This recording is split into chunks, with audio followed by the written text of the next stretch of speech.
Ready? Bismillah. Bismillahirrahmanirrahim. Alhamdulillah. Wassalatu wassalamu ala Rasulillah. Wa ala alihi wa sahbihi wa sallama tasliman kathiran.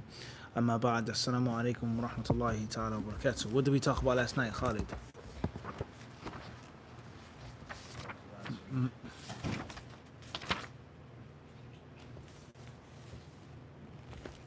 What did we speak on last night? عبد الرقيب ماذا تكلمنا عليه بالبارح? What did we speak about last night? لا تذكروا أنسيته.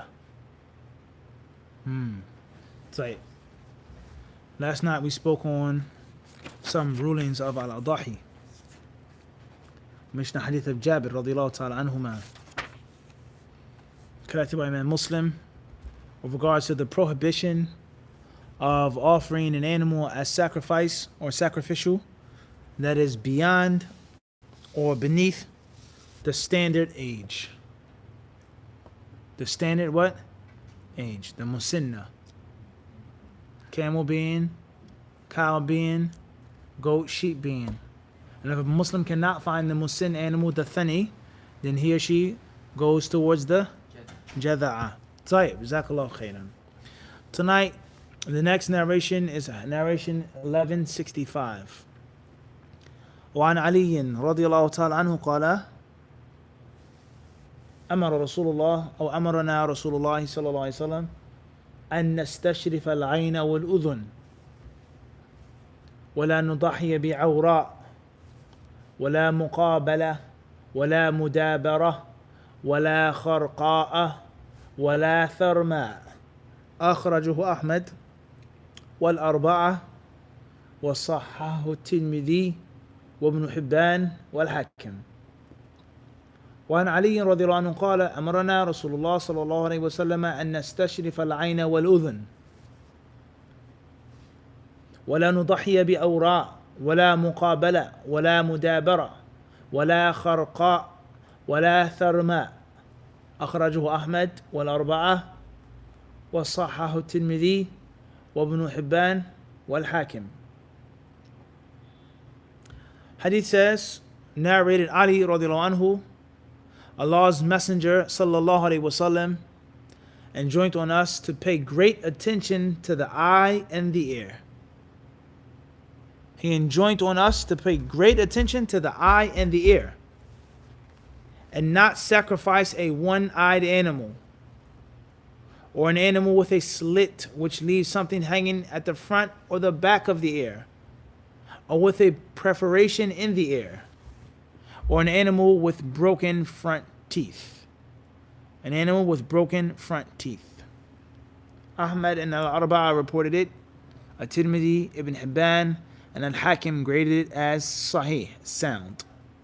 So we see a few discrepancies here between the version that I read from and the version that's here in this print of Dar as-Salam. The version that I read from, the last word after kharqa, it says wala tharma. And the version here in Dar as-Salam says wala sharqa. طيب. Once more, narrated Ali radiallahu anhu, Allah's Messenger sallallahu alaihi wasallam enjoined us to pay great attention to the eye and the ear, and not to sacrifice a one-eyed animal, or an animal with a slit which leaves something hanging at the front or back of the ear, or with a perforation in the ear, or an animal with broken front teeth. Ahmed and Al-Arba'a reported it. At-Tirmidhi, Ibn Hibban, and Al-Hakim graded it Sahih. طيب. Sheikh Bassam rahimahullah ta'ala in his Sharh Tawdih al-Ahkam, he says درجة الحديث الحديث صحيح. الحديث أخرجه الإمام أحمد وأصحاب السنن الأربعة وصححه الترمذي وابن حبان والحاكم وسكت عنه أبو داود والمنذري فظاهره الصحة. He says that this hadith is sound. It's a sound hadith. And he mentions some of the collectors of the hadith. من المسائل المهمة, very important issue here فيما يتعلق بهذا الموضوع هو أو هي سكوت أبي داود على الحديث الذي أخرجه وأورده في سننه. هل يدل على صحته عنده؟ هل يدل على حسنه عنده؟ هل يدل على أنه مقبول عنده؟ ما معنى كلامه رحمه الله تعالى وما سكت أو ما سكت عنه فهو صالح وما كان منكرا بينته أو كما قال بها أو بهذا المعنى. ما معنى هذا الكلام؟ ما سكت عنه فهو صالح، صالح للاحتجاج يعني أنه مقبول، خبر ثابت، حسن أم صحيح أم جيد، أم هو صالح للاعتبار والاستشهاد، يعني فيه ضعف. في ذلك خلاف ونزاع مشهور بين أهل العلم. With regards to when Imam Abu Dawud rahimahullah collects a hadith in his Sunan and he keeps silent about it, he doesn't say anything about it, does that mean that it's authentic? Or does it mean something other than that? The main faida was for those who speak Arabic and those brothers and sisters who do watch the channel and who have a heavier and greater appetite for ilm al-hadith. طيب, moving forward. He then, after the daraja, how authentic the hadith is or isn't, he speaks on the gharib al-hadith, which he calls mufradatul hadith, the vocabulary words from the hadith. Just like we explained last night, how can you understand the sunnah if you don't understand the lughah? How can you be strong in the sunnah if you're not strong in the lughah? And through studying hadith and learning hadith, your Arabic automatically becomes stronger and more rich, more solid. We explained this. And this is advice to myself and advice to all of the brothers and the sisters who wish to study the sciences of hadith, to study language. Get language. And Allah knows when we were in the Prophet's city, we saw countless brothers coming and going from the UK, from Australia, from Canada, from the United States, from my city, Philadelphia, countless brothers. In the years that I was there, countless. When I first went to Medina in 2002, when I was a vigilante, or before I was even legal in the school, before I was even there under a scholarship, that year when I was there, I think, and if I could be mistaken, there were probably at least 12 to 14 brothers from my city alone at one time. Philadelphia and a few surrounding areas, Chester. Not 14 brothers from the United States, 12 brothers, 14 brothers from the East Coast. No, from what? One city. Can you imagine that? Just sit down and ponder on that now. At one time, not this year coming, at one time, there were at least, I could name at least 12, maybe 14 brothers at one time in the University of Medina. That's a lot of people for one city. You go there now, you find 4 brothers from this city, 2 brothers from that city, a couple brothers from this city, here and there, speckled and peppered. But to have over 10 students at once, all from the same city, same background, same culture, same language at once, that means something. That means what? Tremendously. And out of those 12 or 14 brothers that were there, I think, I could be mistaken, I think only 2 of them graduated. Horrible percentage, right? 2 out of 14 is terrible. 2. And out of those 2 that graduated, I would probably say, I can't say, alhamdulillah, not probably, I know for sure, what I believe, is only 1 out of those 2 that's actually doing something with it, benefiting the people, teaching the people, actually really educating the people. And the other brother who graduated, caught up in the nonsense and the hogwash. Okay? The point I'm trying to make is, out of all of those brothers who dropped out, the vast majority of them never ever left the language program. They didn't leave the shu'bah. They didn't leave the ma'had al-lugha. They didn't even leave the language program, let alone went to sharia, went to da'wah, went to hadith. They didn't even leave what? The lugha. Dropped out. And of course, there were different reasons why brothers left. Brothers couldn't continue. Some people had excuses, maybe. Some people, it was different reasons. I'm not here to talk about nobody specifically or bash no one. I'm trying to make a point.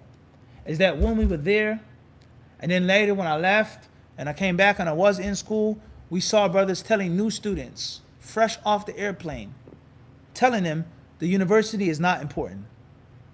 The school is not important. You're only here for a visa. And your main job and focus in the Prophet city is to sit with the ulama. That's it. Learn from the ulama. Your school is what? Secondary. It's on the side. It's a footnote. It's a side show. And only learn the bare necessities to pass the exams.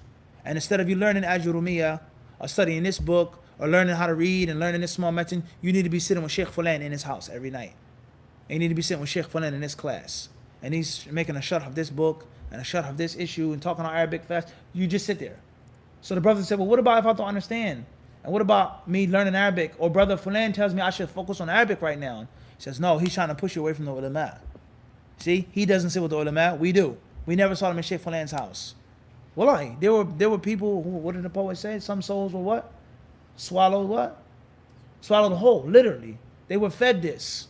And I'm sure, and Allah knows best, just because there were other reasons, but I believe, I'm sure in my heart, is that this was one of the reasons why those brothers quit and dropped out.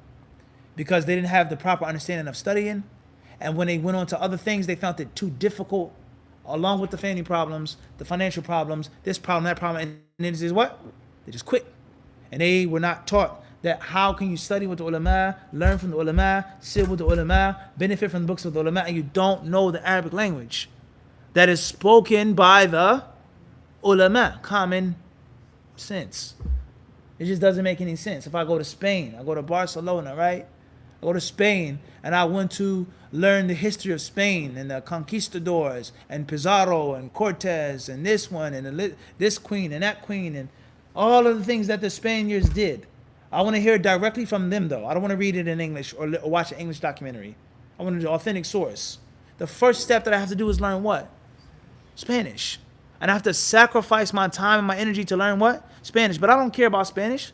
I want to learn about the history of Spain and the Armada and this. I want to learn about that stuff. I want to learn about the Spanish Navy and the Spanish Wars. That's what I want to learn about. I don't care about the language. But I have to master the language in order to what? Speak the language and understand the language of those who can tell me about the Spaniards. Common what? Common sense. Why doesn't that common sense apply to Islam? Why doesn't that common sense apply to the way of Ahlul Sunnah wal Jama'ah? Why doesn't that common sense apply to the way of the Salaf and those who say that they're Salafis? I don't know. But it is very unfortunate to think that you're going to learn from the Mashayikh and the Ulama and read these books and study these books and your Arabic is puny. It just doesn't work like that. Especially a science like what? Hadith, which is a hardcore science. And it's a heavy science. It's not something you just pick and put down. It's very burdensome. And that's why you have to focus on al-Lugha al-Arabiyyah. And even when you know the Arabic language and you've studied Nahu and you speak Arabic, that's your mother tongue, you still do what? Focus on the Arabic language. And it's still mufradat hadith. And he's talking to people who learn Arabic. So this is just common sense that the Muslim has to use a little bit. The student of knowledge has to use his head just a little bit. You have to think just a little bit. All right? And anyone, no matter what they call themselves, if they're calling you away from common sense, you should be aware of that person. You should be careful if someone is calling you away from using your head. Basic common sense. How am I studying with a sheikh and I don't understand anything he's saying? And some of the brothers, wallahi, they would say, don't worry about that. You'll learn the etiquette of the sheikh. You'll learn how he sits, how he drinks tea. He doesn't drink cold water. That's what you should focus on right now. And don't focus on studying Arabic. What good is me learning how to sheikh drinks tea, but I can't read what he's saying in the book? This is nonsense that was fed to brothers. Oh, no, we saw them fall face down. What? They threw him on his face. I don't understand this. Now, the concept of you're studying Arabic, you're in the language program, it's a weekend, or it's just they come to Sheikh Fulan's house to be with the brothers. Maybe you learn. You learn the not best. Or you pick up certain things. Or studying with Sheikh Fulan is helping you what? Get your Arabic better. No one is against that. But we're talking about in which you only have an hour after Maghrib to study in the Prophet's Masjid. An hour a day, that's all you have. Sheikh Abdul Muhsin or this Sheikh from Mauritania who's teaching Ajurumiyya. Which one are you going to pick? You have to prioritize. And then as you grow stronger, you learn, you got it. Not how they say, I don't want to study Arabic. I ain't come here. Nor do my non-Muslim family members need Arabic. They need Tawheed. They need Iman. Everyone understand this? But that's after you've what? You've learned the basic necessary stuff. Everyone understand this? Let alone if you want to go to a higher level and a higher plane and pick up big books and read the Kalam of this alim and Ibn Taymiyyah, and you got to be what? Firm in Arabic. And can't just be, wishy-washy. So this is advice to myself and advice to all of the brothers and sisters who want to go overseas and study and seek ilm. Al-Lughatul Arabiyyah, Al-Lughatul Arabiyyah. Arabic, Arabic, Arabic. You got to study Arabic. You got to what? You got to learn it. You got to lock it down. Wallahu ta'ala alam. طيب. قال أن نستشرف العين إلى آخره مأخوذ من الاستشراف. ورفع البصر للنظر إلى الشيء لتأمله وفحصه لمعرفة سلامته من آفة تكون فيه. مقابلة بفتح الباء هي الشاة التي قطعت أذنها من قدام وتركت معلقة كأنها زنمة. ومدابرة بفتح الباء الموحدة هي التي قطعت من جانب أذنها المدبر إلى آخره. He goes on to explain these words which we've already translated them.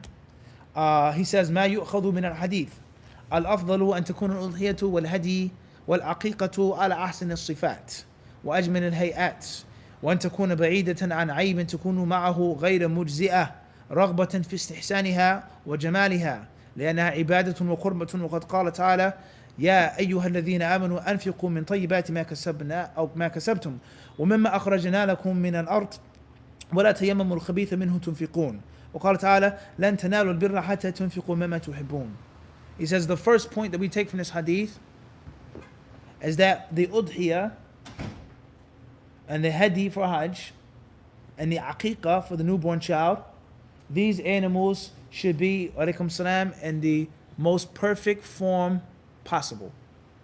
They should be in the most perfect form possible, in the cleanest, prettiest form possible, and the safest and soundest form possible. And animals that you offer for the udhiyah, the qurbani, or the hadi, when you make tamattu', like we explained in hajj, or the aqiqah for your son or your daughter, they should be ba'idatan, far from uyub, blemishes, defects. You go, you see 3 sheep. One is like this, one is like that. Give me that one. It's $50 more. Give me that one. This is the fattest one. This one comes from this country. It's known. It's a stereotype. Goats that come from Somalia, what they are and how it's well known in Medina. Those are the best goats to get. Those are the best sheep to get. This one with the black ears, with the black legs. You see the goat that's jumping all over the place. That one's full of life. Give me that one. And not the one that's slow. Not the one that's like this, which may be permissible. Are you understand this? You wanted the thing that's furthest from any blemishes. It has a scratch on it, a cut on it, a wound on it. This is broken, this is chipped. You don't want that. Everyone understand this? Even within the animal which is mujzi. Listen carefully, because the animal, it's not included in those 4 things that we explained the night before. It's mujzi. It is valid animal, but there's another animal which is what? Even cleaner, like a car. A used car, pre-owned car, it's even what? Even cleaner, it's even better. Why not? Whether you have to spend a little extra money, or whether you have to wait in line a little longer, or drive a little further to another farm, or whatever the case may be. That's the best thing to do, is that the animal should be ab'ad ma yakun, furthest from a blemish or what? A defect. And we take that from the part of hadith says, amarana. The Prophet, he did what? He commanded us. He ordered us. And nastashrif al-ayna wal-udhun. For us to pay close attention to the eye and the ear. Look carefully at the animal. You know what I'm saying this? And this applies to anything else that you do in life. Anything else that you do in life. Buying something, a business, selling something, getting married, whatever you do. Learning from somebody, pay attention, focus. And try to choose the what? The best that you can possibly get. Tayyib. And that the animal should be beautiful. The animal should be, how it says, jamaliha, it should be nice looking. Alright? And the reason behind this is because udhiyah, hadi, and aqiqah, it is ibadah. It's worship that you're offering to Allah Azza wa Jal. It's not a hobby. It's not a custom. It's not a tradition. It's something that you're giving to Allah. And you want to give what? The best to Allah subhanahu wa ta'ala and not the opposite. Allah says, O you who believe, أَنْفِقُوا مِنْ طَيِّبَاتِ مَا كَسَبْتُمْ. O you who believe, spend out of the good things that you have earned. The good things that you've earned. وَمِمَّا أَخْرَجْنَا لَكُم مِّنَ الْأَرْضِ. And from that which we have given you from the earth. Meaning, the agriculture. The agriculture. وَلَا, Allah says, تَيَمَّمُوا. أي لا تقصدوا. Don't look towards, arda, the meanest of things. Don't look towards the lowest of things. Don't look for no frills when it comes to giving sadaqah. There's no such thing as no frills when it comes to sadaqah. Your sadaqah should be brand name. If that's all you have is no frills, that's a different story. But you have the ability to give brand name. You don't give nobody no frills cereal that your own kids wouldn't eat. Don't bring a bag of what? Rotten carrots to the master that what? That you yourself wouldn't give your wife to make or put into a salad. Or carrot juice. You just don't do that.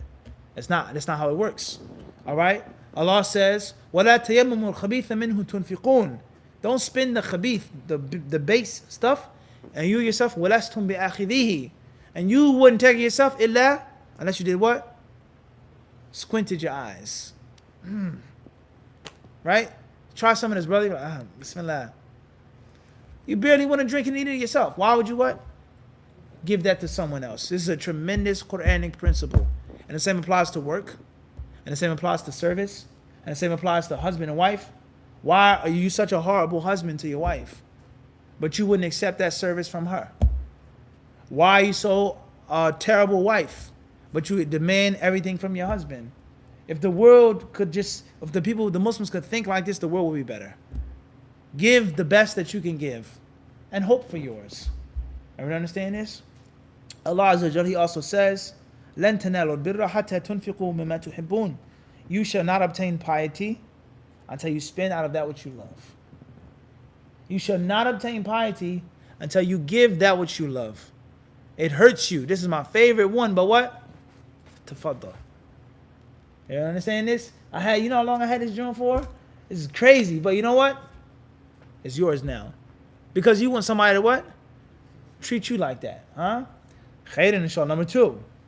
من كمال الأضحية وحسنها أن تكون سليمة الأذن والعين والقرن فلا تكون أذنها مقطوعة ولا مخروقة ولا مشقوقة وأن يكون قرنها سليما من الكسر وأن تكون عينها سليمة من البياض والغشاء. The second point we learn from this hadith is from the perfection and the beauty of the sacrificed animal or the sacrificial animal is that its ears, eyes, and horns should all be good.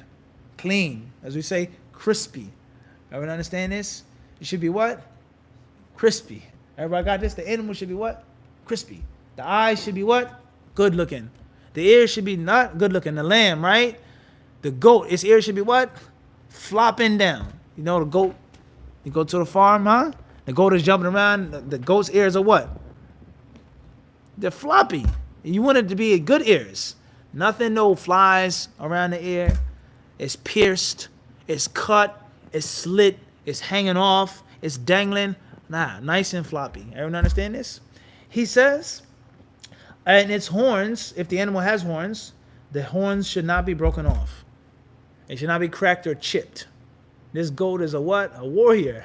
I don't want that one. This ram, this big horn ram, we want one that's what? That has good horns, not broken, Even though you're going to do what? You're going to slaughter the animal. But it's not just about the outward form. It's deeper than that. It's deeper than that. Allah knows that the thing is broken, the thing is cut. It's deeper than that. You understand this? And it's Allah showing us how to serve Him and worship Him. And that's extremely important for the Muslim. He says, and the eye of the animal should not be white. Bayald. It's white, it's pale, it's messed up. It's not supposed to be like that. Wal ghisha. And it's closed, it's covered, it's something, it's some pus in its eye. It's not supposed to be like that. All right, so keep these words in mind when you go to the what? To the slaughterhouse or to the farm. The next section that he mentions, خلاف العلماء. اختلف العلماء في مثل مكسورة القرن ومقطوعة أكثر الأذن. فجمهور العلماء أنها لا تجزئ. قال الإمام أحمد لا تجزئ الأضحية بأعضب القرن والأذن لحديث علي الذي صححه الترمذي وظاهره تحريم والفساد. وذهب الإمام الشافعي إلى أنها تجزئ لأن في صحة الحديث نظرا ولأن الأذن والقرن لا يقصد أكلها. واختار ابن مفلح في الفروع الإجزاء مطلقا وصوبه في الإنصاف. He says the scholars differ on the following points. Number 1, an animal whose horn is cut or broken. The horn is broken off. Is it valid or not? We can all agree that you shouldn't do it. But if the animal, not the ear, but just the horn, is broken and chipped, can you offer it as udhiyah, as qurbani or not? He says most of the ulama hold the view is that it is invalid. If the horn is chipped or broken off, it's what? It's invalid. Imam Ahmad rahimahullah ta'ala, he mentioned that. And he says it's based off of the hadith of Ali that Imam Tirmidhi has authenticated. وَظَاهِرُ تَحْرِيمُ وَالْفَسَادِ. And that which is obvious from the hadith is that it's impermissible and invalid. As far as Imam Shafi'i rahimahullah, then he held the view that it is valid to offer an animal that has a broken horn. It's valid. And the reason why it's valid is that no one is trying to eat the horn. The horn is not intended. The body is healthy, there's no sickness, there's nothing wrong with it. The meat is good, bismillah. That's what Shafi'i rahimahullah ta'ala said. And this view was also chosen by other Hanbali scholars. And this goes to show us that just because Imam Ahmad says something, or is quoted to have said something, does not mean that's what the Hanabila follow. As we've explained before. قال الشيخ عبد الرحمن السعدي الصحيح قول من قال من أهل العلم إن عضباء الأذن والقرن تجزئ لأن النهي عن التضحية بأعضب الأذن والقرن إذا صح الاحتجاج به يدل على الكراهية كما أمر باستشراف الأذن والقرن أما مقطوعة الإلية أو إلى آخره. طيب. Now he mentions the statement of Imam Sa'di rahimahullah. And we know that Sa'di was a great scholar and he was a Hanbali as well. With regards to him holding the view that if the horn is broken off or chipped or less than, at least half of it or whatever is there, then it's valid. He says it's valid because the Prophet, he only forbade this if the hadith is authentic, based off of it being makruh, not muharram. So principle number one is everything in comparative fiqh, not everything, but much starts off and ends with what? Ilm al-Hadith. Ilm al-Hadith is the king and the queen. That's the dominant science. That is the beginning and the end of most Masail Khilafiyah. Abu Hanifa says it's wrong because the hadith is authentic to him. And Ahmad says it's not wrong because the hadith is what? Da'if to him. And if you master Ilm al-Hadith and Ilm al-Rijal and Takhrij, you can become, and inshallah will become, a faqih. And you understand at least 60% of Masail Khilafiyah. Everyone understand this? Moving forward. The second issue is, if the hadith is authentic, he says that it's only makruh. How can that be? The Prophet commanded us. The Prophet forbade us. And we say it's only what? Then something is wrong. It's a problem. طيب. As far as أما مقطوعة الإلية أو بعضها ومجبوبة السنام فلا تجزئ. Then it says, as far as the animal whose tail is cut off, or half of his tail is cut off, talking about a fatty sheep, the fatty tail of the sheep, or the hump of the camel, he says then that's invalid. That cannot be offered. He says here, listen carefully, لأن هذا شيء مقصود منها. And that's because that's something that you actually what? Want and intend. He based that fiqh view off of what? What's it based off of? It's based off of what? Culture. It's based off of what? Culture. So in my culture, Abu Sa'id, we slaughter the lamb, the young tender lamb, right? What do we want from it in our culture? We want what? The lamb chops. Lamb shank. Everyone understand this? Lamb shoulder. Kebabs. Osal, huh? I don't know where I come from. Most people where I come from, they're not interested in the what? The tail, the liver, let alone, right? The liver, the kidney, they're not even interested in that.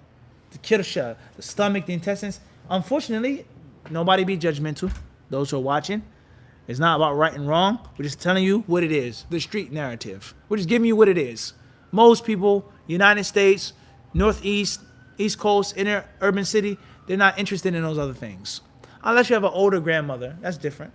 She makes liver and onions, huh? With gravy. He's old school though. And from down south. You understand what I'm saying to you? Old school and down south. They may take the liver. They may take the kidneys. They may take the intestine. But we talking about a city slicker from New York, from Brooklyn, East New York, right? Somebody from Philly, from Jersey. In most cases, they're gonna what? Give me the lamb chops. That's it. So if the animal's tail was cut off, in actuality, it's not gonna what? Doesn't bother them.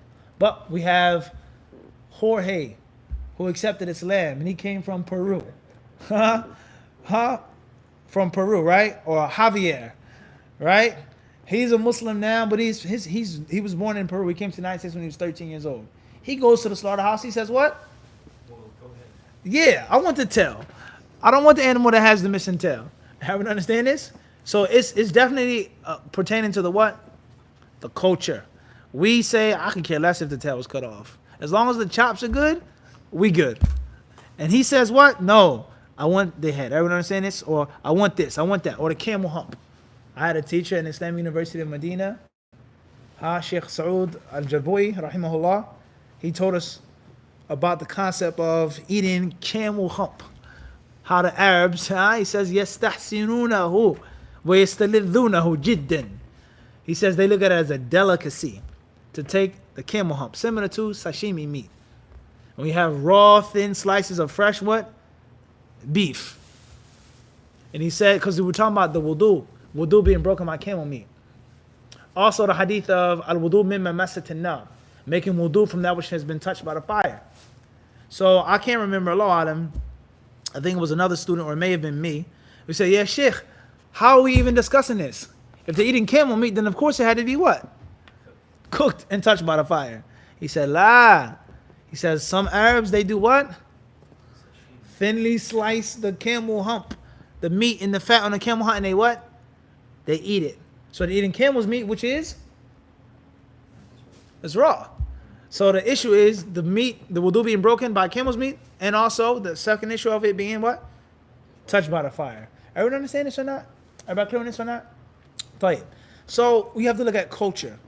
You have many cultures in which a person, a brother, he goes to the slaughterhouse, he doesn't want the head, he doesn't want the horns. Excuse my French, anyone listening, young viewers listening, he doesn't want the testicles, he doesn't want none of that stuff from the animal. That's brother Abdullah. But like I said, brother Jorge, his name may be Abdullah too, he what? He wants the horns, he wants the head, he wants the testicles, he wants everything in the bag to take home to cook. It's a reality. And there are many other parts of the world like that, parts of Europe. Those who hunt reindeer, saw a documentary once.